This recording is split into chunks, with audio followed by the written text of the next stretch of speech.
So welcome to the Startup Podcast, where we do interviews with Sacramento startup founders and innovators. Today I'm with Charlie Hinojosa, who is the founder of Tapp app. So welcome, Charlie. Let's start off having you introduce yourself and talk about your background a little bit, and then about your startup. Sure. So my name is Charlie Hinojosa, and I am the co-founder, CEO of Tapp app. A Folsom native, so I have some background here in Sacramento, which is great. My background is in UI UX, primarily working in the tech industry out of Silicon Valley for a number of years before moving out here to the Sacramento area. 2011 went on my own, and a year ago had this crazy idea with my business partner to launch this startup, and it's been going pretty well since. Tapp app essentially is a app discovery platform, currently for Android. What we're trying to do is basically the analogy we've been using as of late is we're like the Spotify of apps, which is really an easy way to get people sort of familiarized with what we do. What was the origin of Tapp app? What was the pain point that made you think of the idea, the aha moment?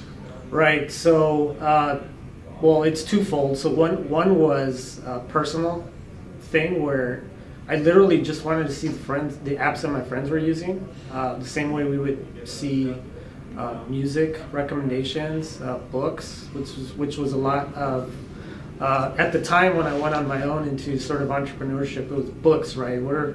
What are the books that my friends and people that influence me are reading? And I learned a lot from that, but I could never get an insight onto what apps people or friends or influencers were using. So I thought there's got to be a way, and I looked, and there wasn't a way, an easy one, that is. So decided to, at that time in 2011-ish timeframe, started sketching some ideas, but it wasn't until recently when we just decided to go for it. And the second one was, sort of my day job, so to speak, right now is we run a digital agency out of Folsom in LA, and part of what we do is work with startups. And one of the pain points that app creators are having was getting their product or their app discovered, promoted.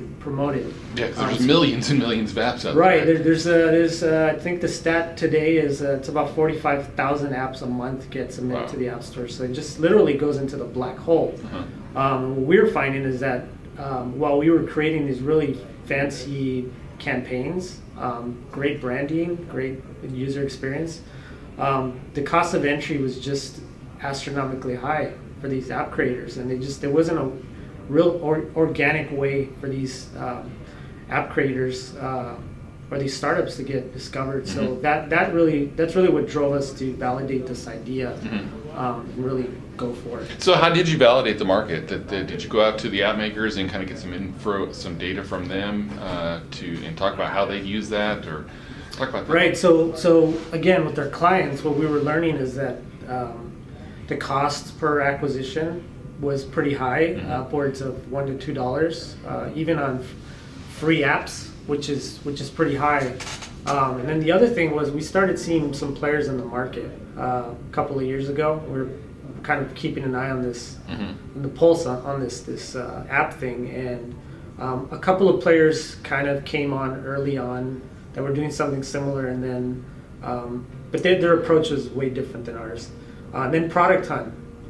It seems like it came out of nowhere, but I think they started as an email list years ago and sort of built upon that. Them, to us, sort of validated the market in a sense where there's people out there that are intrigued, and people that are out there that are looking for recommendations, right? And again, our approach is a lot different, so I think we have an advantage, but I think those are some key indicators. And as of recent, if I jump ahead, Apple recently announced a redesign to their App Store, which they claim they're going to solve the pain point of app discovery. And some of the initial mock-ups that we've seen, or some of the previews they've showed us, actually emulate some of the screens that we've implemented into our app. So that's going to be interesting to watch. Maybe you'd be a target for acquisition by Apple. So, what's the use case? How does somebody go about using it? They download the app. They need to connect their friends to your app, and so they can discover. Yeah, so it's really cool. And actually, we're in beta right now. Right, so right now it only works with Twitter as a means to connect. But when we come out of beta later this fall, it's really interesting because what we've been able to do is actually connect the Facebook, Twitter, and LinkedIn APIs, and the LinkedIn one's pretty fairly new. And this is where I think things get really interesting. Is you'll download our app, and through the onboarding process, you'll connect with whichever social media network you want. And all that really does is it gives you a connection to see just like other apps. Hey, authenticate with your Facebook, and we can see what Facebook friends are on our platform. Okay, so by connecting with Facebook or Twitter or LinkedIn, a user is automatically linking to their user base, or their follower base. Exactly. And with LinkedIn, I think it sort of adds that layer of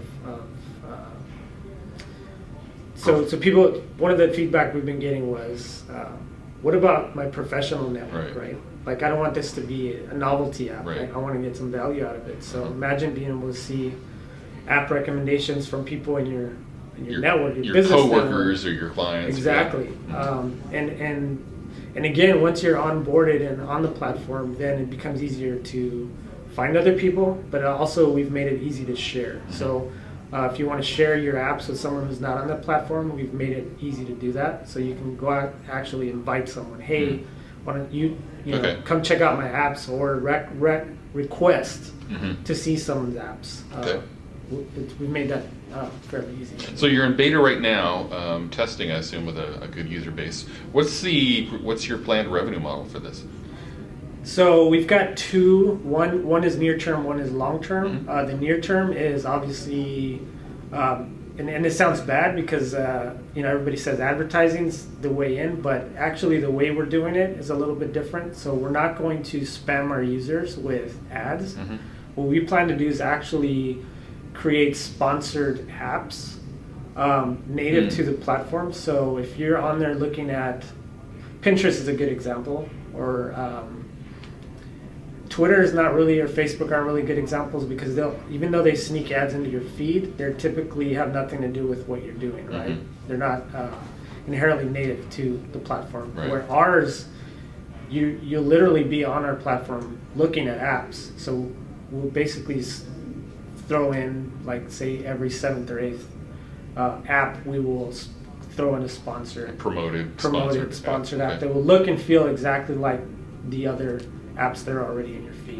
And our user interface, it's beautiful, and it's going to be non-intrusive, and it's going to be really targeted as well. So if you're a gamer, somebody who relies heavily on games or utility apps, photography app, whatever it is that you're into, or that your friends that you follow are into, we'll be able to have that targeting to be able to recommend apps directly into. Is that accomplished by user-defined preferences, or is there some kind of machine learning algorithm there to learn what you're interested in? It'll be a combination of both. So I think that's the differentiator, even though I know that machine learning right now is super hot and something that we're definitely doing as well. But our approach actually has a little bit of an analog approach to it, which is by means of your network, we're collecting data. So by means of the apps that you use, the apps that you download, and the apps that you're sharing with your friends, and then also the people that you're connected to. And then we've just introduced a new feature just as of a couple of weeks ago that allows users to create lists of apps as opposed to just sharing all or sharing one huge curated list. We've created an interface where you can actually bucket by categories, types of things. Exactly. Okay. The other thing to point out is we're actually doing away with categories, which I think is a pretty bold move on our platform. We're gonna let users drive categories on our platform using hashtags. Okay. So you'll be able to see the hashtags that are trending a lot, like when you're on Twitter, to see what's trending that day or during that time period. Except there'll be groups of apps. that the platform, people on the platform will. And that'll all be user defined instead of, say, productivity apps. Somebody could come up with their own hashtag for that kind of thing. Exactly. Okay. So it's all user driven, very organic. But the machine learning is definitely there to sort of learn, the habits and the trends that are going on. So you said you're in beta test right now, coming out in fall. Yeah. And so aside from that, what stage are you at as far as funding? You're generating revenue, funding, looking for funding. What stage are you at in that regard? Yeah, so right now we're pre-revenue. We're obviously the fall platform will start to evolve into sort of phase 2 of the fall platform will be the advertising piece. What we're trying to do is grow the community first. We're targeting about 100,000 users before we can actually go and sell anything on there. So we are pre-revenue, we are self-funded. We currently have the friends and family round that's open, that we're closing in August. That's going pretty well. That's going to get us to demo day. We are part of an accelerator in Santa Monica called the Pre-Accelerator. Demo day there is September 14th, so we're targeting our launch for that day. And hopefully at that point, the friends and family round will sort of float us to that day to launch, and then we're immediately going to go into a seed round at that point. So you and I were chatting before this interview, and you mentioned some really cool things coming up. Talk to us a little bit about you're going to New York to meet somebody big. What's up with Gary Vaynerchuk, right? Yeah, so obviously if people are watching on YouTube and you don't know who Gary V is, just type his name in the search box and you'll find a million videos. He's very influential in obviously a lot of entrepreneurs' lives and a lot of startups, and he's definitely on that beat, and we've been following him for years. So so we're pitching July 17th at VaynerMedia. Cool. How did that come about? So we tend to play the social media game. Obviously, he's big on social, and we did some we did some things on Instagram to get his attention and some of his team members' attention, and we were one of 30 startups that were selected to go and pitch in July, and that's kind of how that came about. And we also have another sort of angle in terms of how we're marketing, which is influencer marketing, and we've been talking to his sports division about doing some potential sponsorship with some of his athletes as well. So kind of twofold.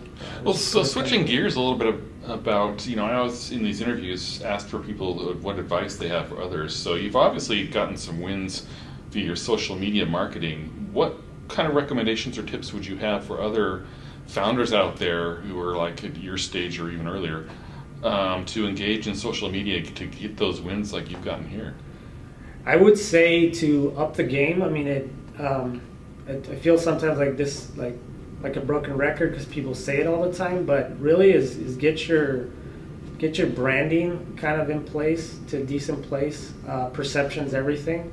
You might be, living at, your mom's house still and trying to, grind out this thing, but it doesn't. Cost of entry to create something that visually looks appealing is not much.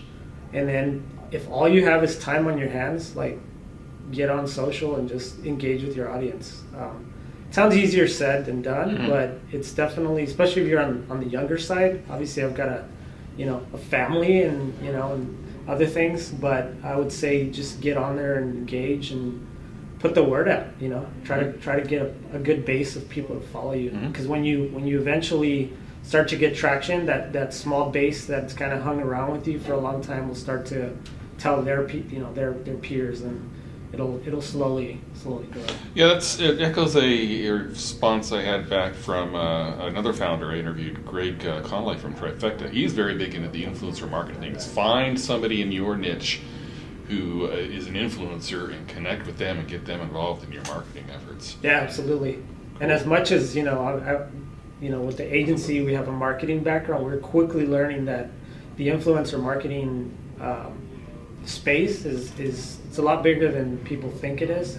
So that's definitely one angle we're going after as soon as we've got some some dollars to do it, because the impact that an influencer can have on your product is just massive, huge, right? yeah. And our platform is built for sort of the virality of component, right? Of discovery, one, but two, to get sort of word of mouth is what we've created. It's a word of mouth mechanism. So if you've got someone with a powerful voice, I mean, it really can make this thing take off. So I'll put you on the spot a little bit here. Entrepreneurship is hard, and there's always there's always huge wins and highs, but there's also big challenges and lows. What are some of the biggest challenges you've had to overcome, and how have you done that, just to kind of share with other entrepreneurs out there? Yeah, it's a good question. There's definitely, I would say, me personally, about half of the time, if I'm being honest, I feel pretty down. You know, and it so might how do you be, combat that? Yeah, so it's and it might be higher for others. I mean, it's really taking it day by day. You know, I'm a huge football fan, and you watch these guys. You know, everybody wants the Super Bowl, right? But you hear time and time again the coaches say it for a reason. Focus on the workout right now. Focus on Sunday, right? And in entrepreneurship, it's really the same. I mean, sometimes I don't, you know, I feel really down because things aren't going my way, or they're not going as fast as I want them to, because speed is everything with the startup. And it's really just keeping your head, you know, as much as possible in what you're doing at the moment. Focused. Yeah, and really not trying to think too far ahead, I think, is obviously having goals and that sort of thing is fine, but just keeping sort of whatever routine you have, like, try to stick to it. That's really helped me a lot. I mean, I've even got my, you know, in my calendar, you know, the certain things that are part of my morning routine. Like, they're there to remind me, so that if I don't do it, I get the alert anyway. You know, it's like, hey, in 5 minutes you got to do this, and if I'm nowhere near that, it's at least a reminder that I got to get on track. Good tips.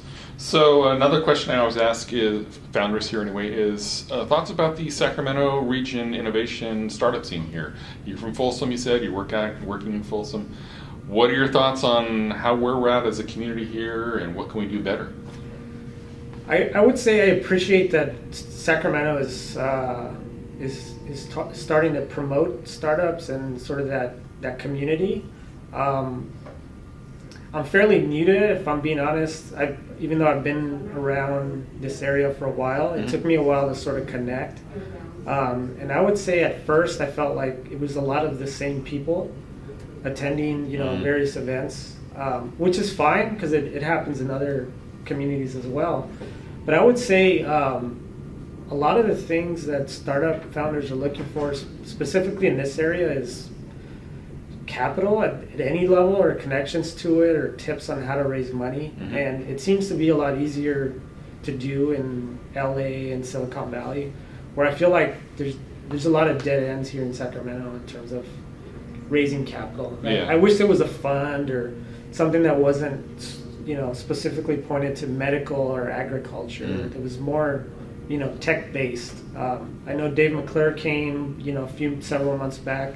500 startups. Yeah, 500 startups, and I appreciated that he you know, that we brought him, but you know, he pretty much told the community there, stick to agriculture, stick to what you know, and I'm not sure I fully agree with that, because I feel like there's a lot of talent here, right? And a lot of, if anything, I'd love to incentivize people in Silicon Valley, you know, with the whole housing thing, to sort of, you know, that this could be a place to move to and to give a try.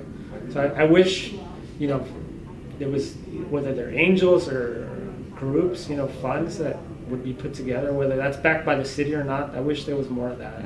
Yeah, that's echoed by a lot of people.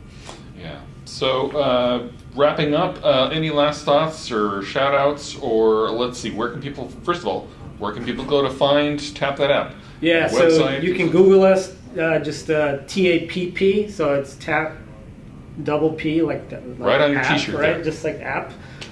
You can Google us, Tapp That App, or find us on Instagram, Snapchat. We're everywhere. Our website's tappthatapp.io.